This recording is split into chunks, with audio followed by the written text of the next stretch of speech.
The kitchen light was the only one still on in the house. Nathan Reed sat at the table with 3 printed contracts fanned out in front of him, a cold cup of coffee forgotten near his elbow. Page 112. He knew it by heart now. The licensing clause he had rewritten 4 times until Helix Nova's lawyers stopped pushing back. Tomorrow at 10 in the morning, this deal became real. $1 billion. 2 years of his life folded into a stack of paper thin enough to hold in one hand. Down the hall, Lucas's door was open a few inches, the way he liked it since he was 6. Nathan could hear the soft, even breathing of a 10-year-old who had no idea what tomorrow meant, only that his father had promised pancakes afterward, whatever afterward turned out to be. Nathan allowed himself a small, tired smile. He had built something, not just a contract, a partnership that would put Helix Nova's technology into Vance Biosystems' hands for the next decade. He had earned this. His phone buzzed against the table, screen lighting up the dark kitchen. A number he didn't recognize, but the caller ID read Vance office. He answered on the second ring. Nathan Reed. Mr. Reed, it's Priya from Eleanor's office. The voice was careful, clipped in a way that didn't match the hour. Nearly 11 at night.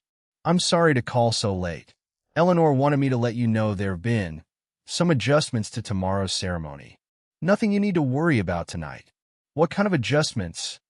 A pause, just half a second too long. She'll go over it with you in the morning. I just didn't want you walking in without a heads up. The line went quiet. Nathan looked down at the contract, at his own handwriting crowding the margins, and felt something shift in his chest that had nothing to do with the coffee going cold. 2 years earlier, the Helix Nova partnership had been nothing but a name on a whiteboard and a wildly optimistic timeline nobody believed Vance Biosystems could hit.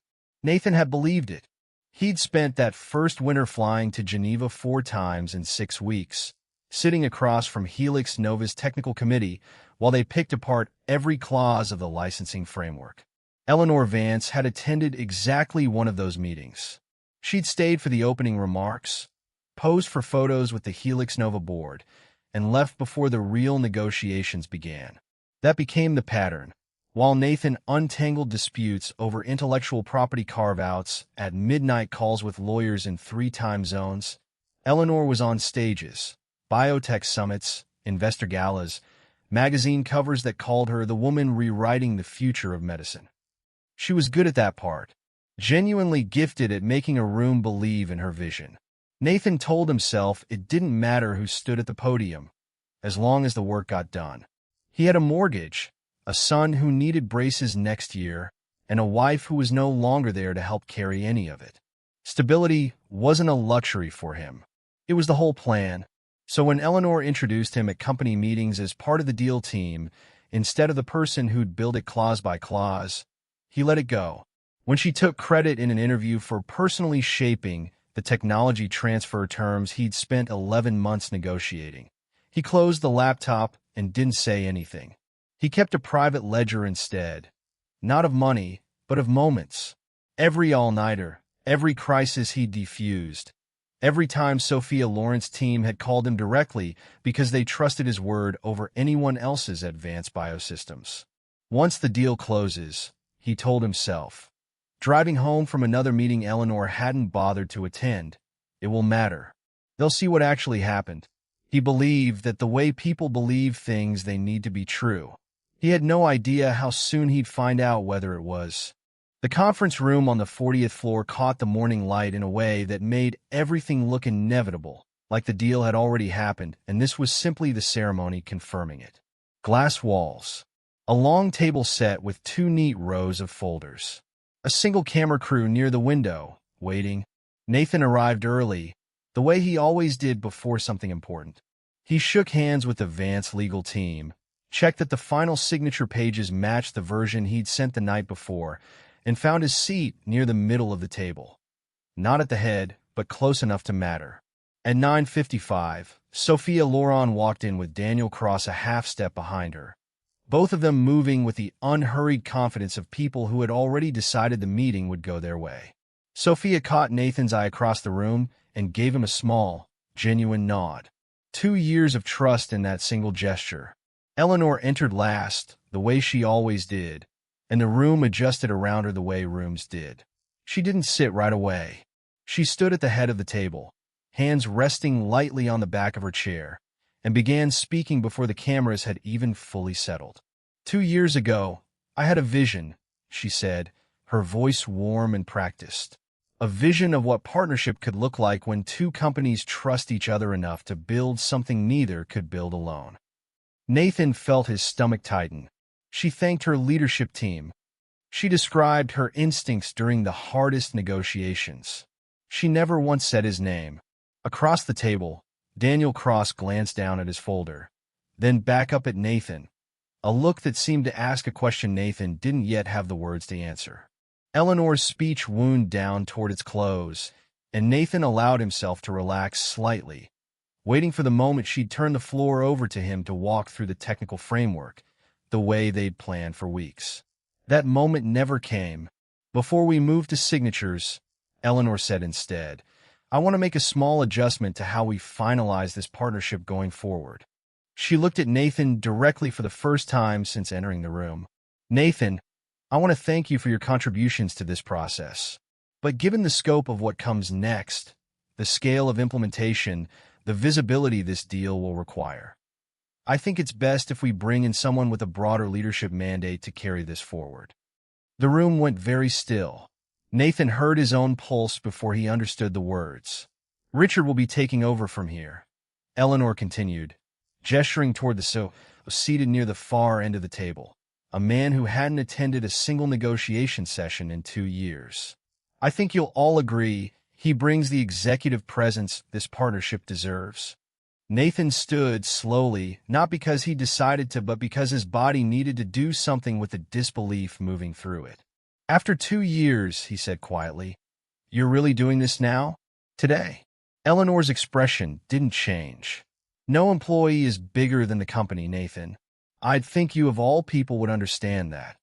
Behind him, 2 security personnel he hadn't noticed enter the room stepped forward, not aggressively, but with the quiet certainty of people following instructions given in advance. That detail landed harder than anything else. This hadn't been decided in the last 5 minutes. It had been arranged. Sophia Lawrence's chair scraped back an inch. Daniel Cross's pen stopped moving mid-note. Nathan didn't look at either of them. He gathered nothing. No folder, no laptop, nothing that belonged to him was in this room anymore, he realized, because none of it had ever really been his to keep. He walked past Eleanor without another word, past the long table of folders bearing a name he'd helped build for 2 years, and let the glass door close behind him with a sound too soft for what had just happened inside. The door had barely settled shut behind Nathan when Sophia Loren reached forward and closed the contract folder in front of her. Not dramatically, just a quiet, deliberate motion, the kind that said more than raising her voice ever could. Eleanor's smile hadn't fully faded yet. Shall we continue? Richard can walk you through the implementation timeline. We won't be signing today, Sophia said. The room's temperature seemed to drop a few degrees. Eleanor's smile did fade now. I'm sorry. Daniel Cross set down his pen and folded his hands on the table, his voice even and unhurried, the voice of a lawyer who had rehearsed this exact possibility long before it happened. Ms. Vance, if Nathan Reed leaves this room, Helix Nova leaves with him. That's not a negotiating position. That's simply where we are. Eleanor let out a short laugh, the kind meant to reset the room. Richard has been briefed extensively. He's more than capable of managing this relationship going forward. This isn't about capability in the abstract, Sophia said. This is about who actually built the agreement sitting in front of us. Richard didn't attend a single technical session in 2 years. He doesn't know why Clause 14 exists, or what nearly killed this deal in Geneva, or which regulatory exceptions we negotiated line by line at 2 in the morning. Nathan does. I'm sure he can be briefed. Then there will be no agreement, Sophia said, and there was no heat in it, only certainty, which was somehow worse. Silence settled over the table.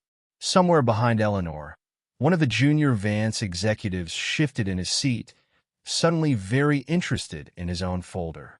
Eleanor looked around the room, at Richard, whose confidence had visibly drained in the last 30 seconds, at her own legal team, none of whom would meet her eyes, and understood, for the first time that morning, that she might have made a catastrophic miscalculation. By 6 that evening, Eleanor had gathered 3 senior executives in her office and given them a single instruction: prove that Richard could step into Nathan's role without disruption. Prove that the last 2 years hadn't quietly made one employee irreplaceable. She expected the review to take an hour. It took most of the night, and it proved the opposite of everything she'd hoped. The negotiation archive alone ran to thousands of emails. Nathan's name appeared on nearly all of them, not copied for visibility, but as the primary sender, the one answering Helix Nova's questions at midnight, the one resolving disputes before they reached anyone above him. Draft after draft of the licensing agreement carried his track changes, his margin notes, his handwriting on the physical copies scanned into the shared drive. Travel records told the rest of it. 14 trips to Geneva, 6 to Helix Nova's regional office in Boston. Every one of them logged under Nathan's name, none under Eleanor's beyond the single signing-adjacent visit she'd made for a press event. Worse, from Eleanor's perspective, were Helix Nova's own internal notes, quietly forwarded that evening by a nervous junior associate who hadn't fully understood what she was sending. In meeting after meeting, Helix Nova's team referred to Nathan simply as our primary counterpart at Vance. Not one mention of Eleanor beyond ceremonial context. Richard, reading through the same material at his own desk, felt something close to dread settle over him. He picked up his phone twice to call Eleanor and put it down both times, unsure what there was left to say. He knew the technology. He understood the market, but he could see now, laid out in black and white across 2 years of records, that he had no real foundation to stand on inside this deal. By midnight, one of the executives Eleanor had assigned to the review sent her a short, careful email. Based on everything we've found, Nathan wasn't part of this negotiation. He was the negotiation. Eleanor read it twice, then set her phone face down on the desk, alone in an office that suddenly felt too quiet. Richard couldn't sleep. Somewhere around 1 in the morning, still trying to understand how he'd been handed a role he had no real claim to, he logged into the shared executive drive to look for anything that might help him make sense of the transition plan Eleanor had described to the board. He found a folder he didn't recognize. Q3 Organizational Realignment. Confidential. He almost closed it. It wasn't his to open, but the modification date caught his eye. 4 months old, long before anyone outside Eleanor's inner circle had mentioned restructuring anything. He opened it anyway. The document was 11 pages, dense with the kind of careful corporate language designed to obscure exactly what it meant. But the meaning was there if you read closely enough. A proposed elimination of the senior deal architect position, effective 30 days after the Helix Nova partnership closed. A note about redistributing institutional knowledge to reduce dependency on any single employee. Nathan's name appeared twice, both times in the context of transition planning, not promotion planning. Richard sat back in his chair, the office silent except for the hum of the building's ventilation. He remembered, now, a conversation from 6 months earlier.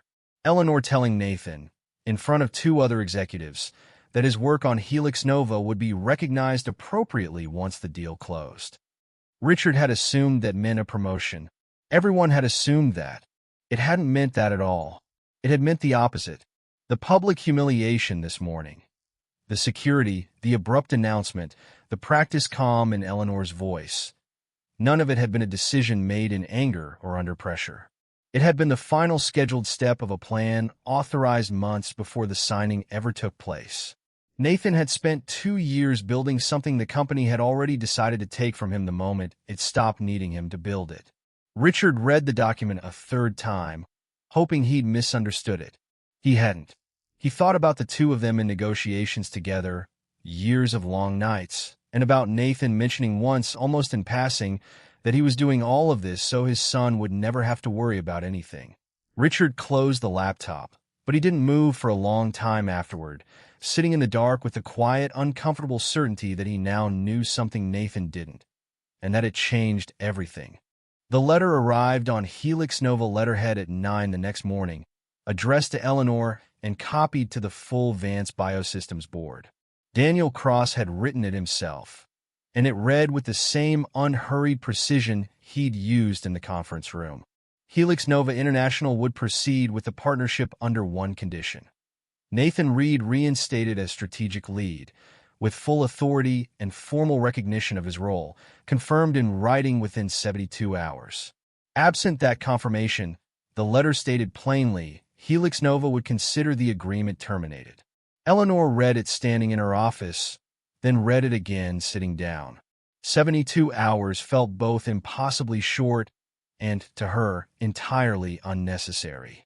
She was still convinced this was a pressure tactic, a way for Helix Nova to extract concessions before finalizing terms they'd already agreed to in principle. She called Sophia directly that afternoon. "I think we can find a version of this that works for everyone," Eleanor said, her tone warm, collaborative. "Richard is prepared to take point immediately, with full support from our technical team." "Eleanor," Sophia said, cutting in gently but without hesitation, "this isn't a staffing preference. We're not buying a contract from Vance Biosystems. We're entering a 10-year partnership with people we've learned to trust, and Nathan is the person our teams trust. That's not something Richard can inherit by title. Surely there's flexibility." "There isn't," Sophia said. "I say this with respect for what you've built. But the deadline stands." Eleanor hung up the phone and sat in the silence of her office, the letter still open on her desk, and for the first time allowed herself to consider, briefly and with visible reluctance, that she might not be able to force this outcome the way she'd forced every other outcome in her career. By the second day, the rumors had already outpaced any official statement. A junior analyst at a rival firm noticed the missing signing announcement Helix Nova had been expected to make and asked a question in an earnings call that no one at Vance Biosystems was prepared to answer. Within hours, financial news sites were running headlines about a stalled billion-dollar partnership and internal turmoil at Vance Biosystems. The stock dropped 4% before noon, then another 2% by the close. Board members who had approved the partnership 18 months earlier began calling Eleanor directly, their questions growing sharper with each conversation. What exactly had happened in that room? Why a deal this far along was suddenly at risk? Why nobody had mentioned any staffing changes before the signing? Eleanor found herself fielding questions she didn't have comfortable answers for, aware that every explanation she offered sounded, even to her own ears, like something built after the fact rather than before it. Inside the company, the unity that had carried the deal for 2 years began fraying in real time. One executive who had championed Richard's promotion in private now distanced himself in board emails, careful to note he'd merely been following Eleanor's direction. Another quietly reached out to a Vance Biosystems board member she trusted, hinting that decisions had been made above her level that she hadn't agreed with. Eleanor watched the deflection happen around her and recognized it for what it was, the particular kind of loyalty that evaporates the moment consequences become visible. Alone in her office that evening, staring at a stock chart trending in the wrong direction, she allowed herself a thought she hadn't been willing to have 2 days earlier. Nathan might be the only person left who could still save this. She just wasn't yet ready to admit what that would cost her. Nathan hadn't expected to be back in that building so soon. He hadn't expected to be back at all. Eleanor's assistant had called that morning, her voice careful in a way that told Nathan everything he needed to know about how the last 2 days had gone. He almost said no, but some quiet part of him wanted to see, for himself, what this looked like now. Eleanor's office felt different than he remembered, smaller, somehow, despite the view. She stood when he entered, which she hadn't done in 2 years of meetings. "Thank you for coming," she said. "I want to fix this." Nathan said nothing, so she continued. "Your position is reinstated, effective immediately. Full authority over the partnership, exactly as before." A pause. "And I've spoken with the board about a promotion, Senior Vice President of Strategic Partnerships. It reflects what you've actually built here." Still, Nathan didn't speak. There's also a financial package, Eleanor added, sliding a folder across the desk he didn't reach for. Substantial.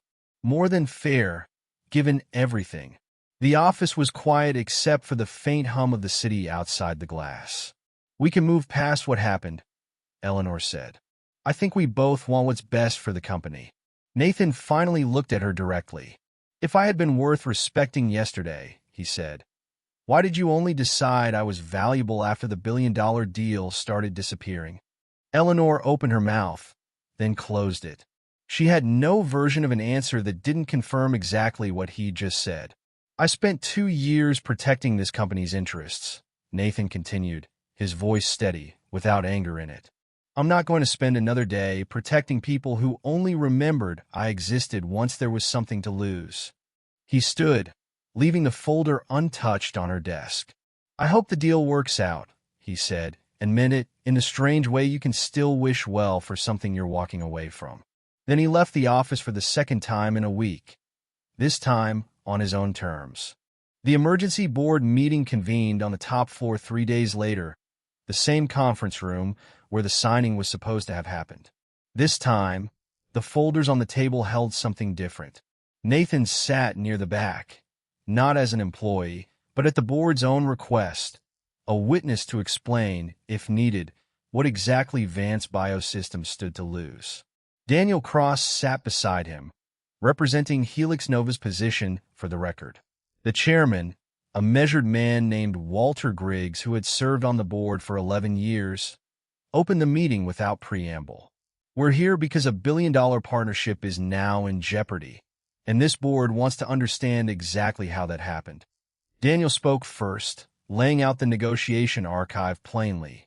The emails, the drafts, the travel records, Helix Nova's own internal communications naming Nathan as their sole point of trust. The room listened in a silence that felt heavier with each document he described. Then Richard, visibly uncomfortable, asked to be recognized. He hadn't planned to speak, but he'd carried the restructuring document in a folder under his arm all morning, and he set it on the table now, sliding it toward the chairman. I think the board should see this, he said quietly. It's dated 4 months before the signing. Griggs read it, then read it again, more slowly, his expression hardening with each page. He looked up at Eleanor, seated at the far end of the table, her posture still composed, but her hands folded a little too tightly in her lap. Did you authorize a plan to eliminate Nathan Reed's position? Griggs asked, while simultaneously telling him, and this board, that his contribution would be rewarded once the deal closed? Eleanor opened her mouth. Nothing came. Did you believe, Griggs continued, quieter now, that you could erase the person who built this partnership and still keep the partnership? The silence that followed lasted long enough that several board members shifted in their seats. The vote, when it came less than an hour later, was not close. Eleanor's executive authority was suspended pending a full governance review. And by the end of the day, Helix Nova's formal notice arrived, confirming what everyone in that room already understood.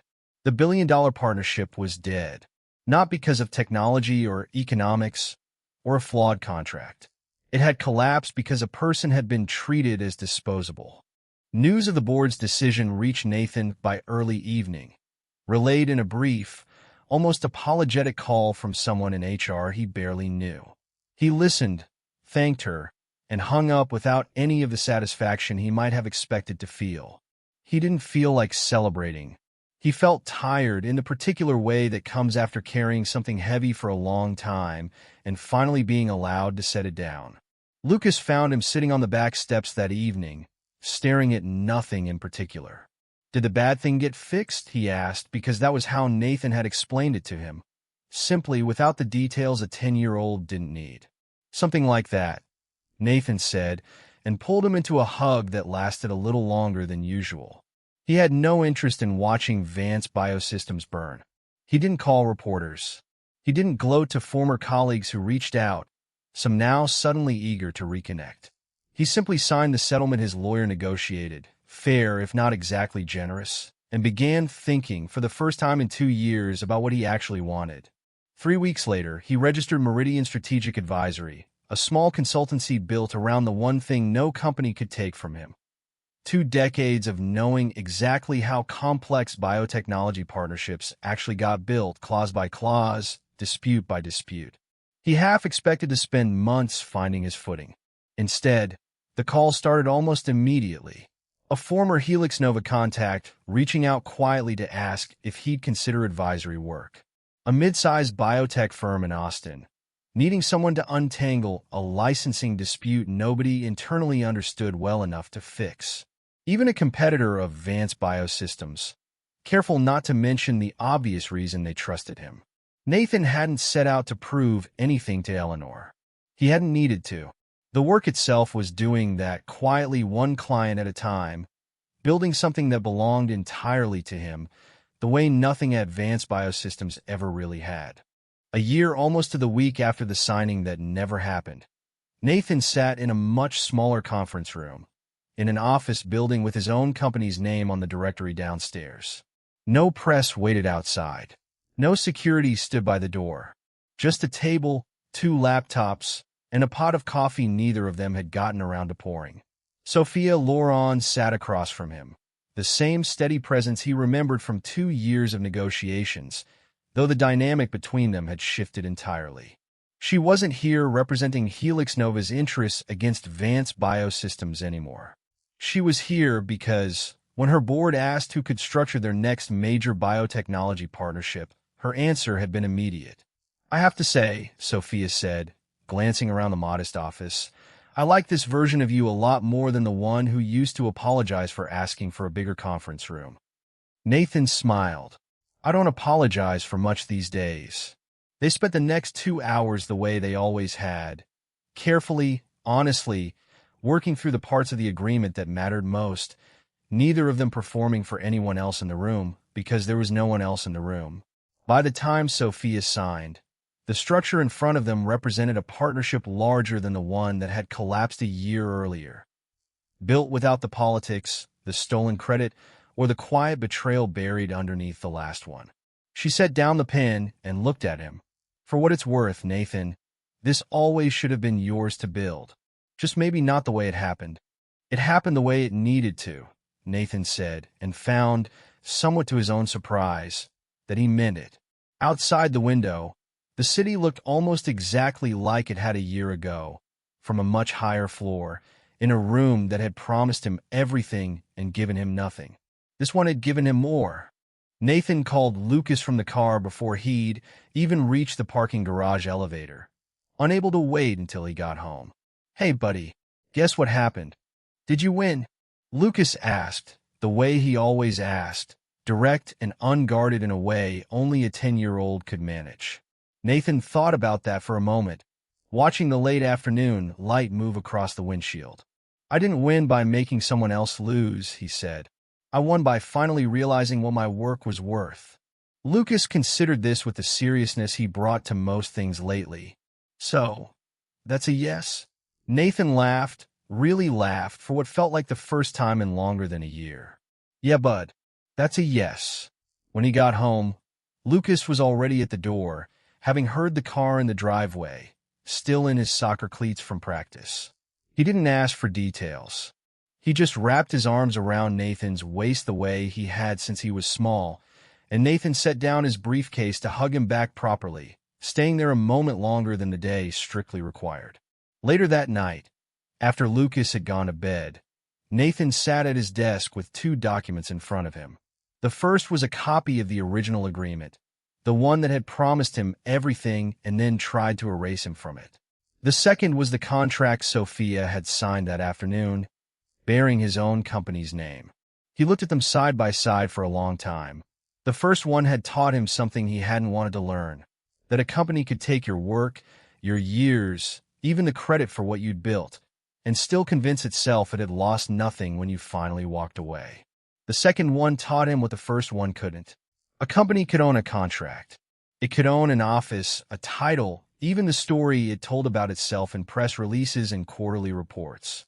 But it could never own the trust 2 people built across a negotiating table at midnight, or the expertise it took to earn that trust in the first place.